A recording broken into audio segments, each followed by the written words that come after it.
आज हम बात कर रहे हैं एक ऐसे विषय की जो सिर्फ धर्म नहीं है बल्कि जीवन जीने की एक अनोखी कला सिखाता है। अहिंसा, संयम और आत्म अनुशासन जैसे सिद्धांतों पर टिका हुआ जैन धर्म कैसे बाकी धर्मों से अलग है। आजकल के समय में जहां युद्ध की स्थिति चल रही है, जैन धर्म हमें क्या सिखाता है और ये सिद्धांत कितने मजबूत हैं, क्योंकि यही सिद्धांत इस धर्म को सबसे ज्यादा विशिष्ट बनाते हैं। मेरे साथ हैं आज लोकेश मुनि। बहुत स्वागत है सर आपका। अ, आचार्य जी, क्योंकि हम जैन धर्म को समझने का एक पहला कदम है, तो ऐसे में बाकी धर्मों से कैसे अलग है वो तो मैं बात करूंगी, लेकिन सबसे पहले जैन धर्म है क्या? देखिए, आपने ही जैसे अभी कहा परिचय में कि जैन धर्म एक वे ऑफ लाइफ है, एक जीवन जीने की कला है। और अगर मैं एक पंक्ति में कहूं तो स्वस्थ, सुखी और आनंदमय जीवन का मूल मंत्र है जैन धर्म। उसके जो सिद्धांत हैं, उसका जो दर्शन है, उसके जो यम नियम हैं, वो निश्चित रूप से व्यक्ति को स्वस्थ, सुखी और आनंदमय बनाते हैं।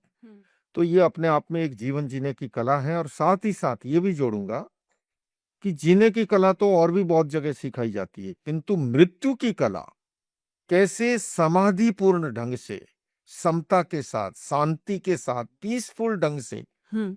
अपने जीवन को परिपूर्ण करना, यह कला भी जैन धर्म में सिखाई जाती है। जी। क्योंकि आचार्य जी, हम यहाँ पे बाकी धर्मों को भी समझेंगे और ऐसे में जैन धर्म कैसे अलग है और क्या सिद्धांत हैं जिन पर जैन धर्म टिका हुआ है। ऐसे में हम अगर बौद्धिज्म की बात करें, और अलग-अलग धर्म हैं, जैसे जो खास तौर पे सिखिज़्म है जी, या इस्लाम है। जी। अलग-अलग धर्मों में अलग-अलग मान्यताएँ हैं, अलग-अलग सिद्धांत हैं। ऐसे में जैन धर्म कैसे अलग है इनसे? देखिए, जैन धर्म एक आत्म कर्तृत्ववादी धर्म है। अन्य धर्म सृष्टि का नियंता, निर्माता, विध्वंसक के रूप में किन्हीं किन्हीं को मानते, एक सत्ता को मानते। हुँ। जैन धर्म ऐसा नहीं मानता। जैन धर्म कहता है ये हमारी सृष्टि, जिसका ना कोई आदि है ना अंत है, और ये प्रकृति के नियमों से चलती है। उसी तरह से ये धर्म किसी की शरण में आने के लिए नहीं कहता है। ये कहता है हर व्यक्ति स्वतंत्र है और अपने पुरुषार्थ से, अपने आत्म कर्तृत्व से वो मुक्ति को, निर्वाण को, मोक्ष को प्राप्त कर सकता है।